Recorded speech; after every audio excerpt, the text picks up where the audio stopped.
Ama fa assalamu alaikum Mali kɔnɔ ani Mali kɔ kan a y'aw bisimila Balibibugu Media sanfɛ. An ka bita in ka di trop kisɛ de b'an bolo bi. A denkɛ a n'aw balimakɛ ale de bɛna kisɛ d'aw ma bi n'o ye Senu Jeli Fama ye Balibibugu Media la. An ka émission o tɔgɔ ye dɛmɛ kɛnɛ. An bɛ artistes de dɛmɛ fo ka taa se comédiens fo ka taa se o n'a ɲɔgɔnna caman baden ma. Donc bita in comédien ba saba de b'an bolo bi ani artiste belebeleba kelen. Donc jani an ka don kumaw na kana fɔ k'an bɛ kisɛ d'aw ma an bɛ micro tɛngu la. Folikan minnu b'u bolo u k'o fɔ jama u kanubagaw fo ka taa se u lamɛnbagaw bɛɛ lajɛlen. Salamu alaikum groupe Yɛlɛ Dan. Waalaikum salam. Aw ka ko bɛ cogo di? Baasi foyi t'an na. Aw ka ko ka ɲi. Baasi t'aw la kɔni. Baasi foyi t'an na. D'accord. Folikan jumɛn de b'a bolo k'o fɔ a lamɛnbagaw ani a filɛlibagaw ye nin wagati la? Folikan min b'an bolo k'a di an lamɛnbagaw ani an filɛbagaw ma wuladanin na. An bɛ bɛɛ lajɛlen fo. O diyara n ye. Mɔgɔ b'an suit. Mɔgɔ y'an kanu. Mɔgɔ t'i kanu b'a sara sɔrɔ. Kosɛbɛ. O bɛɛ lajɛlen folen don. O diyara n ye. Groupe Yɛlɛ Dan don. Vraiment groupe Yɛlɛ Dan a ka foli a diyara a kanubagaw bɛɛ lajɛlen. Fɛn o fɛn bɛ k'an filɛ u bɛɛ tulo b'aw la nin wagati la u k'u bɛɛ lajɛlen foli mɛn. Groupe Yɛlɛ Dan ne ko e yɛrɛ tɔgɔ ani i jamu.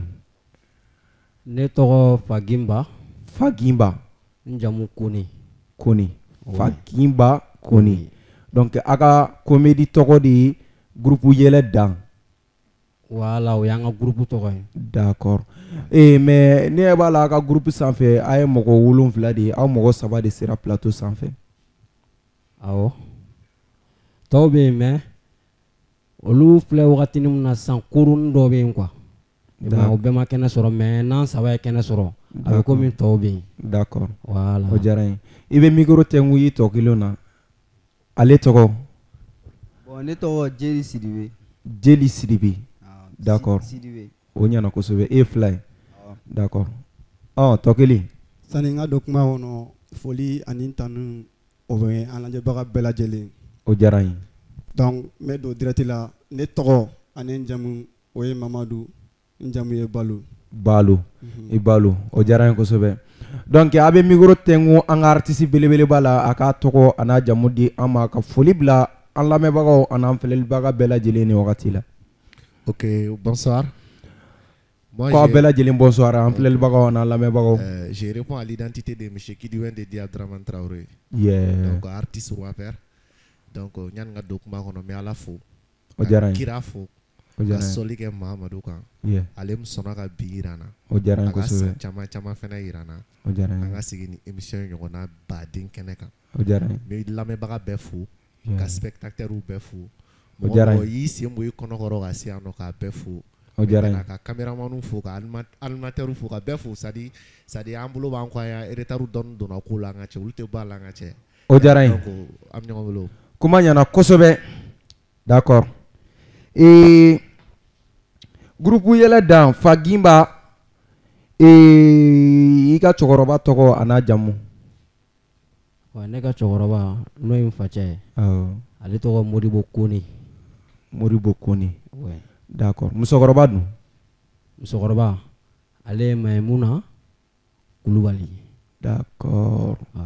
O diyara n ye kosɛbɛ. I bɛ micro tɛngu Sidibekɛ la. Sidibekɛ. Cɛkɔrɔba tɔgɔ?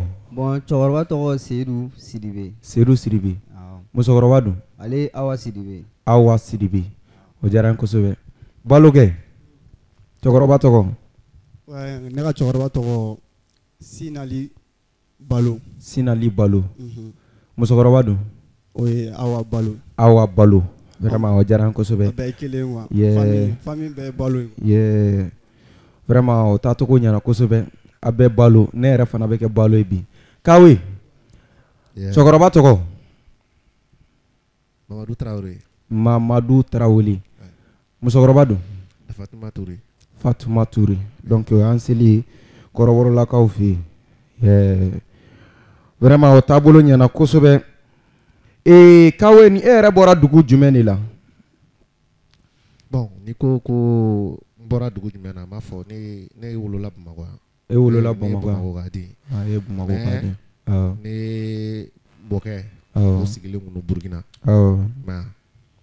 Mais ne yɛrɛ kɔni sɔrɔla Bamako yan nɔ. OK. Ah. Bien. Fagimba. Ouais. Aw yɛrɛ bɔdugu ye jamana jumɛn ye? Ne wolola Bamako yan. Awɔ. Mais an bɔdugu n'u b'a fɔ an ɲɛna o ye Sibi ye. Sibi. Ouais. D'accord, bien. Fulakɛ. Ouais. E bɔdugu ye jamana jumɛn ye? Bon ne bɔdugu ye Wasolo ye. Wasolo. Ah tiɲɛ fula bɛɛ bɛ bɔ Wasolo. N'i ye fula o fula ɲininka bi bi in na an bɛ don min na n'a ma fɔ k'a bɔra Wasolo na a b'a fɔ ko Wasolo kɛrɛfɛ dugu ko an bɛ fuladenw bɛɛ lajɛlen fo nin wagati la. I tɔgɔya la fulakɛ. Balokɛ e bɔra jamana jumɛn na? A ye Malien. Mali dugu jumɛn? M'a dɔn i ye Malien o. Ne bangena Bamako yan nɔ. Bangera Bamako yan. Mais i fa dugu i n'a fɔ o ye Segu ye. O ye Segu ye. D'accord o tɔgɔ ɲɛna kosɛbɛ. An bɛ Segukaw bɛɛ lajɛlen fo i tɔgɔya la Balokɛ. Mais numu ni Segu sigi ayiwa a bɛ bɛn.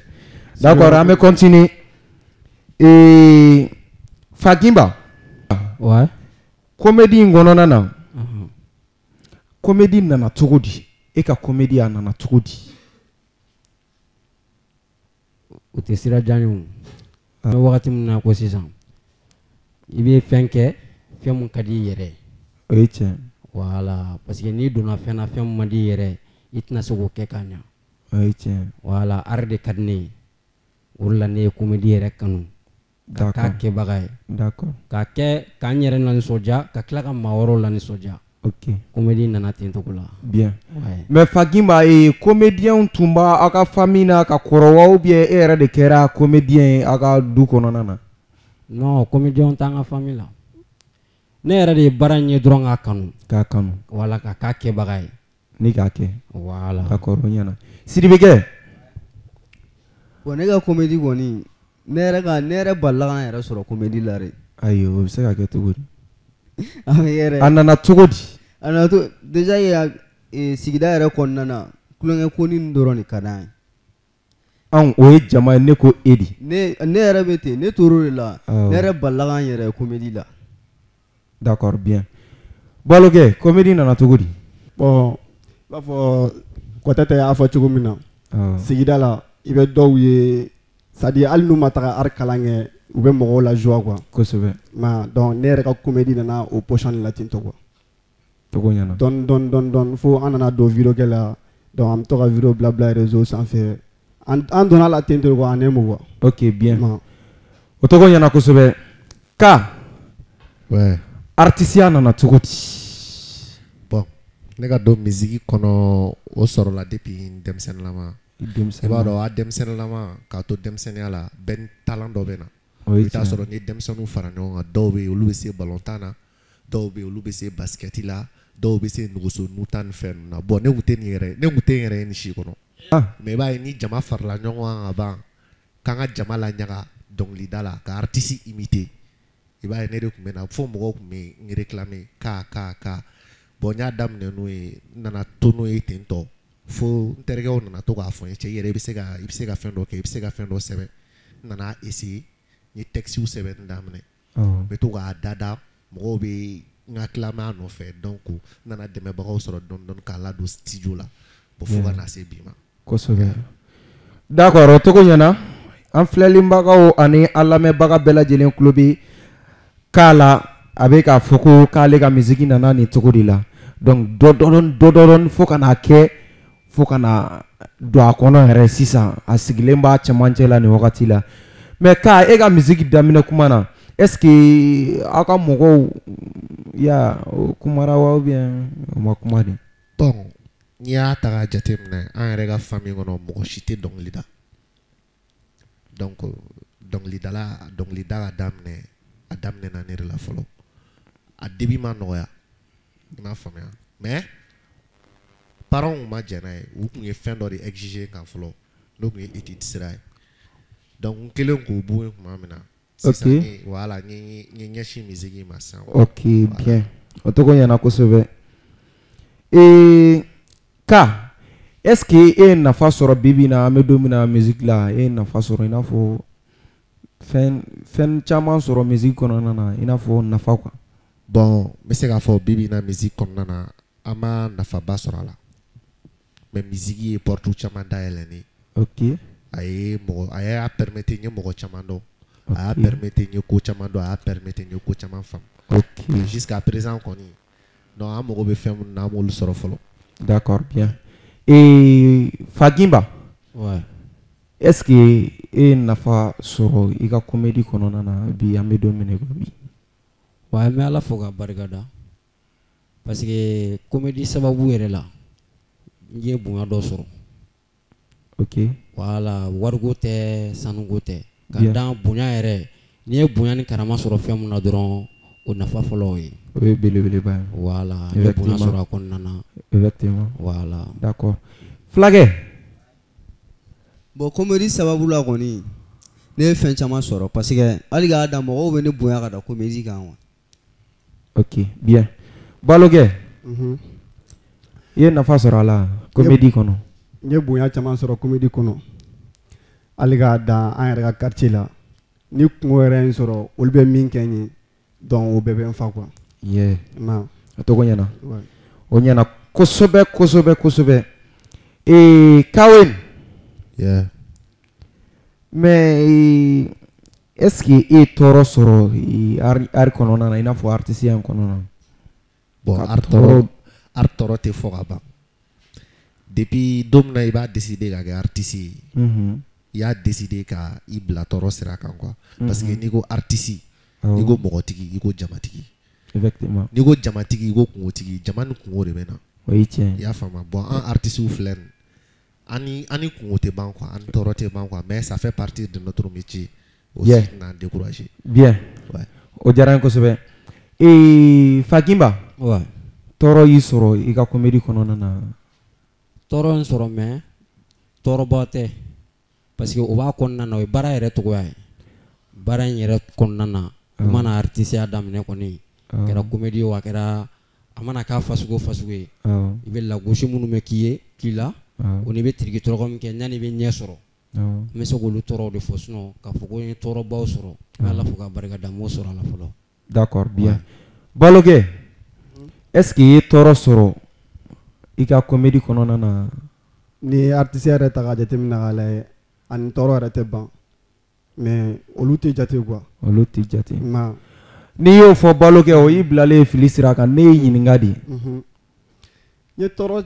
A ye sɔrɔ ani a ti ban o ti kelen ye. Voilà. Est-ce que i ye tɔɔrɔ sɔrɔ tɔɔrɔ y'i sɔrɔ i ka comédie kɔnɔna na baara daminɛ ani sisan cɛ? Non tɔɔrɔ foyi m'an sɔrɔ n ka comédie kɔnɔ. D'accord. Depuis n ye comédie daminɛ ani sisan cɛ o tɔɔrɔ foyi m'an sɔrɔ. D'accord, bien. Mais ala fo k'ala barika da. O de tun ye ɲininkali ye. Sidibikɛ. Tɔɔrɔ y'i sɔrɔ i ka comédie kɔnɔna na? Bon tɔɔrɔ dɔ ye n sɔrɔ parce que hali k'a dan kiritigi sigida kɔnɔna na du kɔnɔna na caman bɛ i bɛ kiiritigɛ n'a ye quoi. Ah ok, bien. O diyara n kosɛbɛ. Kawe. Ouais. E bɛ musique kɔnɔ k'a ta kunu ka n'a bila sisan la a bɛ san joli bɔ? Bon n'i ye bɛ musique kɔnɔ depuis 2013. 2013. Ouais. Ka n'a bila sisan la. Ah. D'accord, bien. Kawe est-ce que relation bɛ e ni kɔrɔw ni ɲɔgɔn cɛ i n'a fɔ artiste kɔrɔbaw minnu fana i n'a fɔ James B, Prince Jalo, Iba Wan Yakubi fɛn ninnu i n'a fɔ olu n'a ɲɔgɔnnaw? Bon mɔgɔw ka carrière débuté togo tɛ kelen ye. Yeah. N bɛ kɔrɔkɛ caman dɔn mais n ma gɛrɛ kɔrɔkɛ caman na. Ok. Parce que ne yɛrɛ filɛ personnellement ne tɛ fɛ k'a fɔ ko nin y'i gulo karisa la ka bɔ. Ne bɛ fɛ ka bɔ ne yɛrɛ ka propre talent ye. Ok. O de y'a kɛ moi je suis un peu réservé. I b'a ye k'a fɔ artiste kun na n tɛ bouger mɔgɔw nɔfɛ ten quoi. Ok. O tɔgɔ ɲɛna kosɛbɛ mais ka. Ouais. A man di e mun de kama i n'a fɔ ni e tagara u nɔfɛ u bɛna genre fɛn dɔw de k'e la wa ou bien o de man di e wa ou bien e yɛrɛ de tɛ fɛ ka taga u nɔfɛ? Non o si tɛ. I b'a dɔn bi mɔgɔ filɛ siran bi mɔgɔ ye. E bɛ se ka wuli ka taa karisa nɔfɛ parce que karisa ka di ye. Au fond de toi-même o de don. Mais i b'a sɔrɔ minnu bɛ k'i lajɛ minnu bɛ k'i observer u b'a bila u kunkolo la k'i bɛ ka taa kɔkɔya de kama. Donc et sirana koko ya une folle. Non, ma au niveau nye. O e folle e flana e mui. Ibaro ne re kaflen. C'est-à-dire ne re fle ka glo mo la o ga tuku mo ko. C'est-à-dire ne bo ke ya fam ne bo c'est-à-dire ne bo ke la jigi ne quoi. Ne bo ke fugari ari quoi. OK bien. Kadni ka bara de folo. Kan yere kan yere imposer. OK. Ni fanga soro kuma mina. OK. Ko rawo be collaborer. Ula bunya be ko konna na quoi. Bien. Voilà. Ka onya na kosebe. Mais beba don bibi na me dominer ko bi i hakilina mi fo. Hakilina yana man bado. Mais pour que ni artiste demsene hal na soro ye mogo koroba e be ta soro chaman be artiste ya kono na bibi na e si yere ka koronu chaman tay. Donc do fana be no olu yi dogoni jugu e ar kono na akalte ka chan quoi.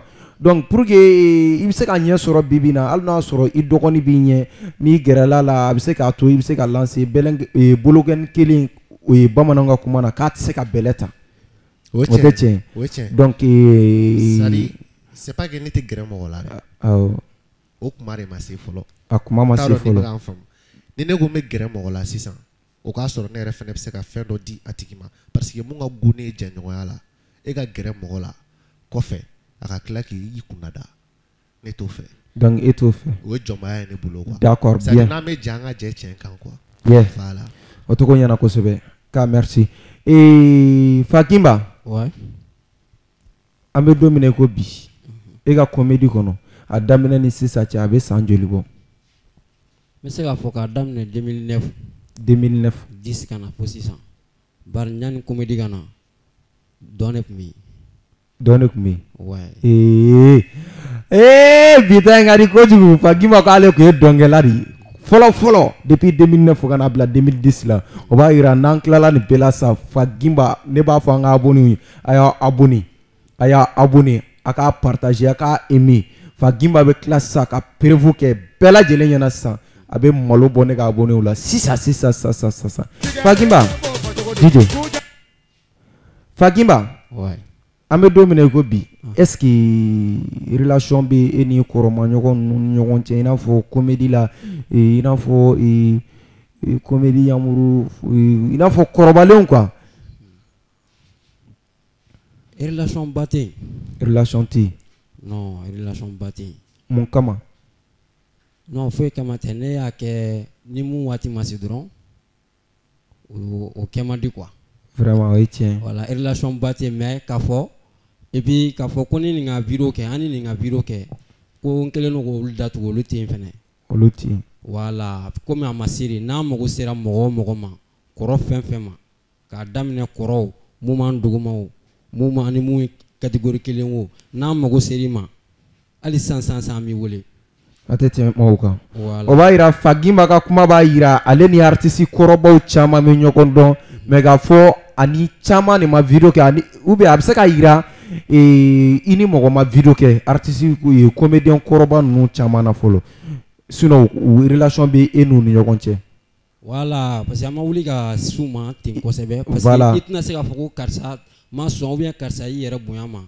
ka soro ere ma se karsa ere ma folo donc ere ma suma folo voilà mais numéro tin fush barabe sina voilà nyani ga tam ma fin folo iki jija yere la folo oui tiens voilà o bara de be sina nan seri ma domina nu ya ambla siran muye ko fe na munna antno fene day kulo ni alaka je alako lakalen don yira ana o ka soro fushi ta ola fushi sino jeli famana ni alaka je flake ouais relation eni korowale nun nyogonja boy na fo Fakimba fo tugumna bara mogo be limiti dori la pour que yere ga gere mogo la ga bloquer ouais a be se ka ko de nyogon quoi oui tiens parce que jela fangilema mai oui tiens ne tara no fe abenye e be glo ala ro oui tiens voilà bon déjà que ibo o don abangoni i ga bloquer doron oui tiens ni ga bara limiti sira ma domna abe bloquer buyan wori la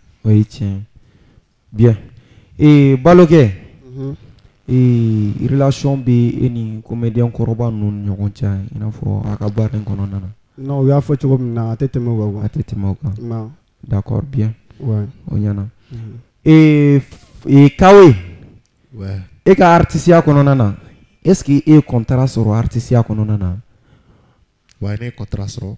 Contrat in n'a fɔ. Et contrat de distribution sɔrɔ ni Kezi mɔgɔw ni ɲɔgɔn cɛ. Avec plus de 5 ans bon. An bɛ ka baara kɛ ɲɔgɔn fɛ. On est en collaboration. Donc bon, en même temps ni Africa Prod mɔgɔw fana bɛ baara la. OK. Donc o ye production kunda ye quoi. OK. Voilà. Bien. Et Fagimba. Ouais. A ka baara kɔnɔna na est-ce que a ye contrat sɔrɔ? Contrat ouais, an bɛ se ka fɔ an ye contrat sɔrɔ. A ye contrat sɔrɔ. Parce que hali sisan an bɛ ka a ɲɛsigi dɔw bɛ yen mais an ma sigi kale kelen kan fɔlɔ. Ayi Fagimba wala e ma kuma fɔlɔ. A y'a sɔrɔ. A y'a sɔrɔ ani a bɛ balance la o tɛ kelen ye. An y'a sɔrɔ. OK, min ɲininka n'a fɔ. Ou bien an m'a sɔrɔ. Contrat kelen jumɛn parce que contrat sugu ka ca. I n'a fɔ mɔgɔw nana bɔ an bɛ fɛ komi aw ye mɔgɔ lakodɔnni donc ka an ka publicité ni fɛnw dɔw kɛ i n'a fɔ u b'u ka produit ni fɛnw d'aw ma. OK, n'o dɔw kɔni o ka ca. A caman. I ni donna compte kɔnɔ yɛrɛ bɛ dɔ ye o. I tɛ se ka don yɛrɛ k'i ma dɔ ye o caman. A caman ba. Wala an bɛ Ala fo. D'accord. An mago b'a caman na tuguni mun tɛ nin ye. A caman ba. An bɛ baara de kama a kana dɔrɔn vrai pétrolier. Essence dɔrɔn e k'a fɔ dɔrɔn i b'a faamu. Essence. Wallahi. Ne ka litiri kelen ye joli? Essence litiri kelen kɔni an filɛ ta waati min na sisan n b'a d'i ma 440 o sinon bɛɛ b'a da dɔn. Han? I ta station na kɛ. Est-ce que 450 de tɛ station na? Duuru b'a sanfɛ o. Han? Butolintigi kɔni a mana kɛ mɔgɔ lankolon cogo o cogo n k'a fɛnɛ b'a an m'an waso n'an ka butolini ye. Non a tɛ tɛmɛ o kan. N'a banna de a bɛ s'a ma an b'a k'aw kun. Han? Bonya kɔnɔ karama kɔnɔ. A tɛ tɛmɛ o kan. N'i jɔ gitɔrɔn da la n m'a f'i ye k'i ka déplacer i ka na sinon n tɛ déplacer ka taa kala. Fagimba. Fagimba. Fulaga a y'a fɔ cogo min na o de don wa? A y'a fɔ cogo min na o de don. Balokɛ o kelen don? Wa o kelen don. D'accord bien. Kawel. Ouais. Bita in ka di dɛ.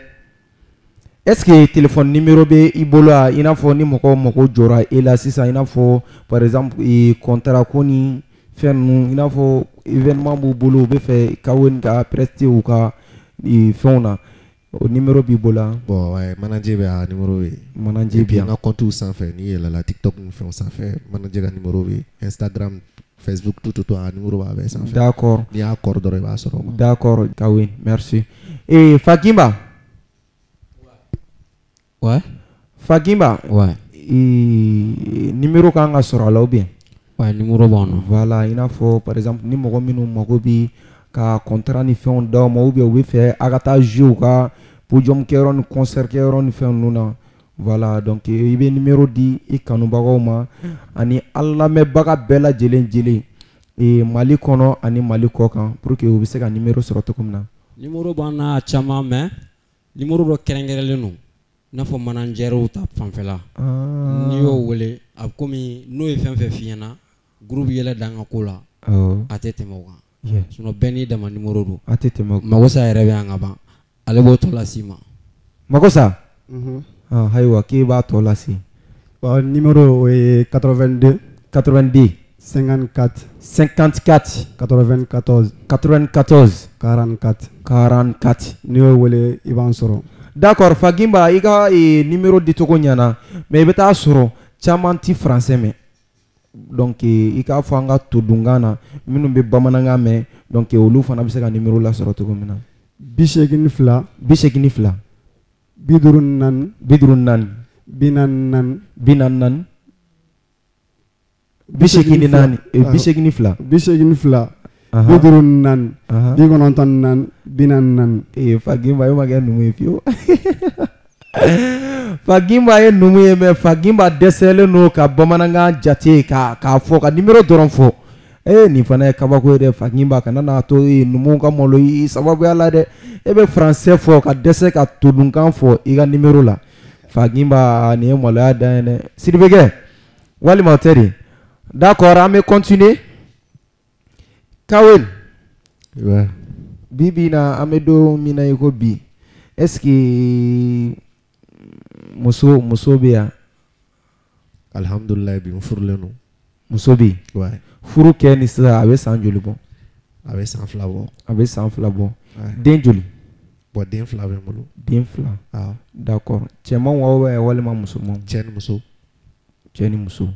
Cɛ n tuguni ɲana dɛ Kawen waati Fakima est-ce que madame bɛ yan ouais madame bɛ alhamdulillah madame bɛ ale fana bɛ essence de feere sharp sharp ni ne tɛ yen dɔrɔn ni tufara tɛ yen dɔrɔn ale de bɛ taa komi tufara taara a biri dabaninkurunin kunna an b'an ta ɲɛnabɔ Bamakɔ yan sisan ni n tɛ yen dɔrɔn madame bɛ yen mais ale ka litre ale b'a feere joli ale b'a prix dɔn ayi cɛ mana bila da min kan muso bɛ taa n'o de ye n'i ko furu ka di ye o de don awɔ d'accord fulakɛ nin ye fila yɛrɛ est-ce que so bɛ k'aw ka dugu la fulakɛ so ni i kɔni ma ni ye fila ye dɔrɔn i ye so ye d'accord balokɛ a bɛ yan muso bɛ yan non ne ma furu kɛ fɔlɔ e ma furu non den tɛ yen fo n'a kɛra n kɔrɔkɛw ye puisque olu ye muso ye ka ban olu ye n denw ye d'accord an kan t'olu ma an kan bɛ i yɛrɛ ta de ma non fɛn tɛ ne yɛrɛ bolo i yɛrɛ halala d'accord an bɛ continuer Kawen ouais jeli fama cɛ i ka fanu ko k'u famana ko k'i voix duman labɛn wala i bɛ se k'a bila la sisan sa non Mali kɔnɔ ani Mali kɔ kan bɛɛ lajɛlen b'i sigi fo nɛnɛ bɛ kari o la cɛ o cɛ in fɔ halisa ka d'accord i b'a bila ka jigin Nye jɔ dumare la mɛ ma yɛrɛ ye nye fɛn dɔ ye nɔ ma nege o tɛ ne ye an bɛ ka fɛn bɛɛ kɛ Maliba de ka ye o bɛɛ la maliyɛn dɔw ko k'u tɛ fɛ k'anw ye Mali de kɔnɔ roi père tɛ jate la bi kan bana Brahma kan ta kɛ dɔnkilida ye bi fanu ne kama an ba bɛ nin naji dɔ tɛ ko dɔ an ye fo ka to kan la gosi baba ko ma denkɛ rapu tɛ ko ye ne kuma fama ye kuma kɔrɔ ma ne fɔ ye ma jate minɛ fani minnu kan k'i dɛmɛ ngolu kelen ne bi kun ye mɛ Mali rapu ta dan ye u ko talent tana kan mɛ ciko niveau tana kan ka sɔn mɛ contre tana Mali rapu ta dan ye u ma valeur kana u tɛ wari dɔn an ka sɔn na u bɛ tila k'u moge anw na Mali rapu ta dan ye wa sisan fan bɛɛ ye nami u ni ka di ni ka timi u bɛ gɛrɛ la k'i nɛnɛ n'u tilali la u bɛ fili BSD kama caman bɛ poto ta bi ka ni ti ka abonné fɛ k'i bɛ concert kɛ Mali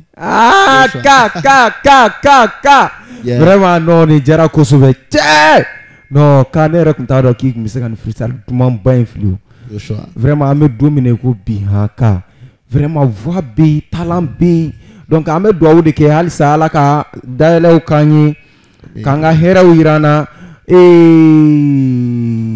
mago sa ou bien mago sa tɛ yan mago sa n b'a dɔn a bɛ se ka aw bɔ a cogo la sisan nɔ ou bien d'accord donc an bɛ sira d'aw ma essence naani kɛmɛ n'a ye dɛ e tɛ se ka n'a minɛ yan n'a ye ja a to yen kɛ e tɛ dɔwɛrɛ feere butoli kɔ awɔ maa mana dɔgɔya cogo cogo ka n'i ban i yɛrɛ la ba fɔlɔ mana dɔgɔya cogo don bakɔrɔnin dɔ fa ta don ne bɛ butolinin kɔrɔ dɔn ni ka taa u k'a minɛ ko wenba ye an m'o kɔrɔ dɔn n'o ye aw y'an butolinin feerelaw kɛ maa fu ye k'a sɔrɔ ni moto essence banna yɔrɔ min na a bɛ taa yen de n'anw fɛnɛ tɛ bɛɛ ni station tɛ ɲa la dɛ 60 m'anw de bolo yan 40 m'anw de bolo yan ala m'an den ka 20 kɛ dɔw kun e ko cogo di essence a banna cɛw bɛ barika ban ko fɔ dɛ ko barikamaw de bɛnna n'a ye olu y'a bɛɛ san ni barika tun b'i la e tun n'a sɔrɔ a banna o essence e tɛ mɛn i ta in na fiɲɛ tɔgɔ mɔgɔ kɔrɔfɔ kɔni o ye sibila alama de ni sa bɔra ka bere min t'i bolo i b'o de da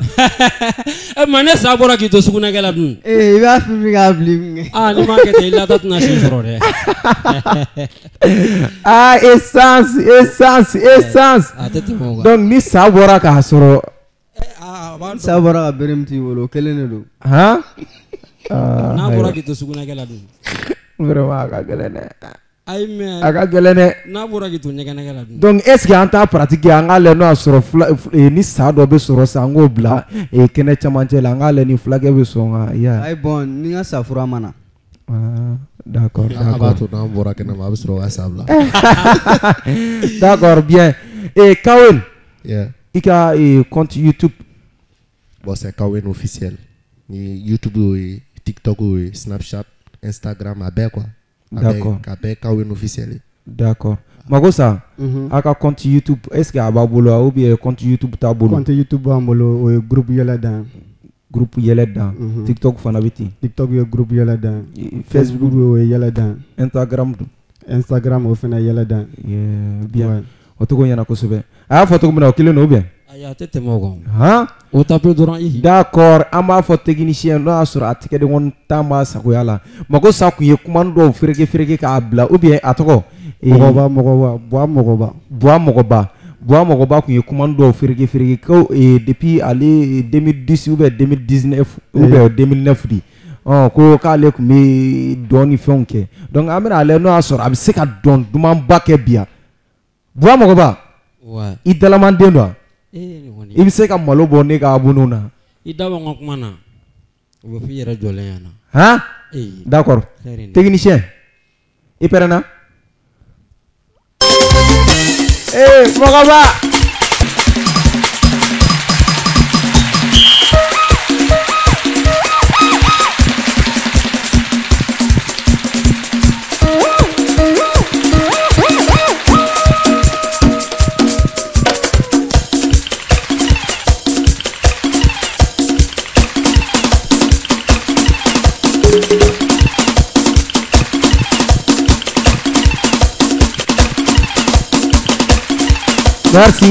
Merci vraiment tiens ye bois mogoba tche avena fo idemsen ma tche mbisi don ade ya man musuman jol tata idemsen ma ni doina ni sera soron doron dora po bois zekete doron aya man ha kata création est soron pétrolier blow tala re ha katigaw olu ba don zekete bora katiri mais na un tara me batol lege na un tara katigaw manta neta kam la ko ngurula parce que oluga somme ta to na boda ay son te dim groupe matene somme di mari nasra ala donne be son sangwa ina fo na e do mi ke no o jara ka tembe beta ka zekete son kura ko mana mais comme ils sont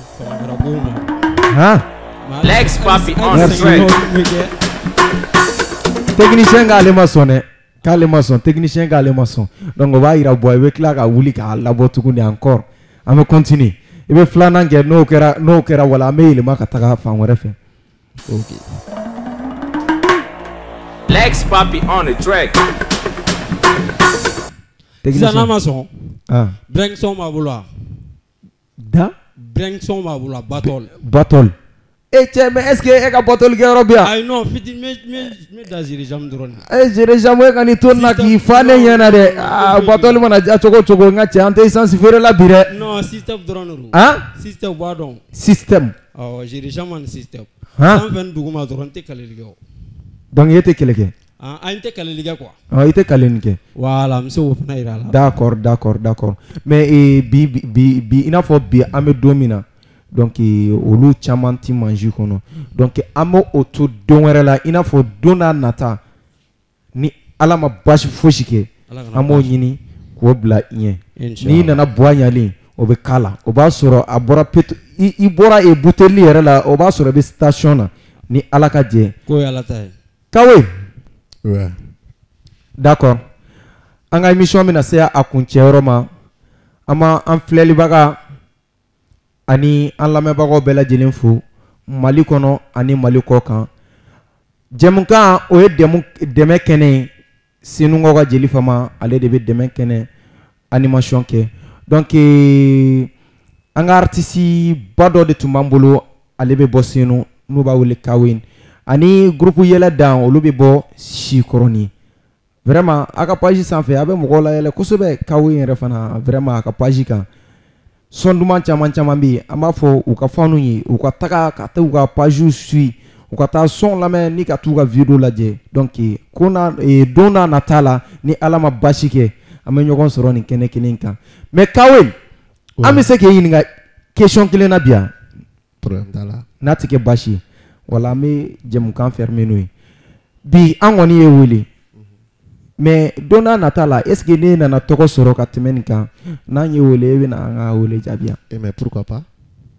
Ah bon bibi na a kelen tɛ n'a fɔ ko bɛɛ kelen quoi puisque mɔgɔ dɔ bɛ yen an ka ari yɛrɛ fanfɛla bɛɛ bɔ a la i b'a ye n'u y'u pusher k'u bila niveau dɔ la ou bien jan'u ka tɔgɔ sɔrɔ yɛrɛ donc a bɛ se ka mouvement fɛn dɔw caman kɛ mais ni dɔ farala u ka tɔgɔ kan n'i y'u wele i b'a ye i t'u sɔrɔ yɛrɛ kan tɛ k'a fɔ k'u bɛna i ka wele jaabi quoi. Bamananw bɛ kuma dɔ fɔ ko ni maninfin filila i yɛrɛ ma i laban ko bi i kamana quoi. Kawen. N'i y'a mɛn bi. Kunu ne tɛmɛna yɛrɛ la. O ye tiɲɛ. Donc n ka cɛ o kelen don ne tɛ fitiri wale. Ni ala ka jɛ. N'i y'a kɛ ne ye bi sini ni mago jɔra n na o kelen don. N'aw mago jɔra n na an ka cɛ diɲɛ don o don o kelen don a ye wele n bɛna o jaabi yan. Ni ala ka jɛ. Boɲalen bi aw kɔni sera Balibibugu la bi. Lundi don ba in na ka na an ka wele jaabi n'o ye ne yɛrɛ Jeli Fama ka wele kan ye.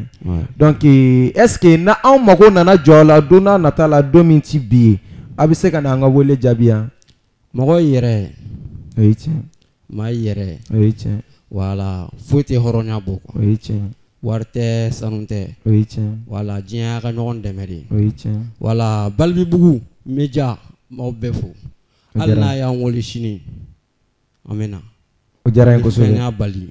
Ni ala ka jɛ. Parce que maa i ka ko bɛɛ bɛ ala de bolo. O ye tiɲɛ. I bɛ fɛn dɔ décider ni ala ma sɔn a ma a kɛ man nɔgɔn. O ye tiɲɛ. Sinon an bɛ bɛɛ ka bila la. O diyara n ye. An ka kɛ maa o maa ye an bɛ bɛɛ ka bila la. O diyara n ye. An bolo fila b'an kɔ bɛɛ ye. O diyara n ye kosɛbɛ. Maliyɛnw ayiwa groupe yɛlɛ dan k'u bɛ bɛɛ lajɛlen ka bila la i n'a fɔ Kawo fana y'a fɔ cogo min na k'a bɛ bɛɛ lajɛlen ka bila la donc numéro bɛ page sanfɛ a ye taga a ka taa abonné ni k'a partager ni k'a liker donc a tɛna mɛn ko kura caman de b'u bolo ka na i n'a fɔ u y'a fɔ cogo min na donc n'o y'a sɔrɔ e mɔgɔ min ye abonné n ka cɛ wala i bɛ sɔn k'i tigɛ kin dɛ donc ne dun tɛ fɛ maliyɛn si k'a tigɛ kin minnu bɛ farafinna minnu bɛ farajɛ la donc an bɛ dugawu kɛ yarabi ala k'an bɛɛ ni ɲɔgɔnna caman ma an b'an ka sponsor fo ni wagati la n'o ye Balibi électronique ye an b'a fo ni wagati la a sigiyɔrɔ bɛnnen don Ɲamana ma a ka butigi tɔ kelen o congolen don Senu poste la donc an b'a fo kosɛbɛ ni wagati la ale ka baara ti dɔwɛrɛ ka électronique minɛnw feere télé b'o la pando b'o la fo ka taa se chargeur a bɛ engros kɛ a bɛ fɛn caman de feere couture fana b'a bolo ka finiw kalan k'i sigi k'a kɔnɔ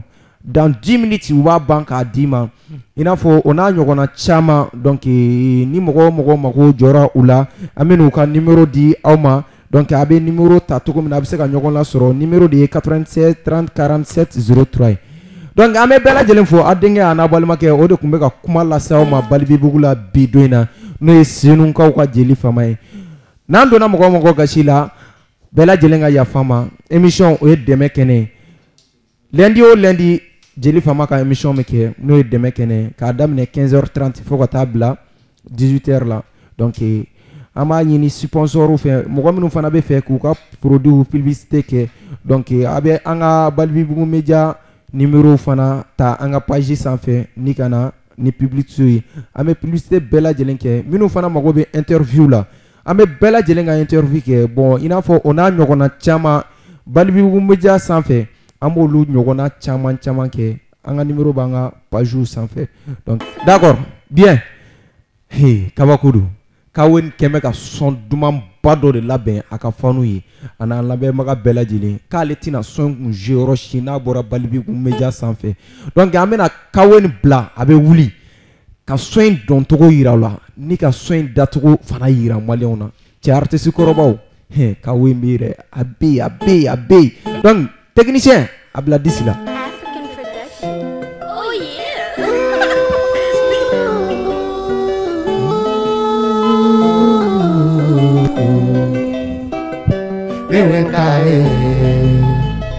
Malira pura una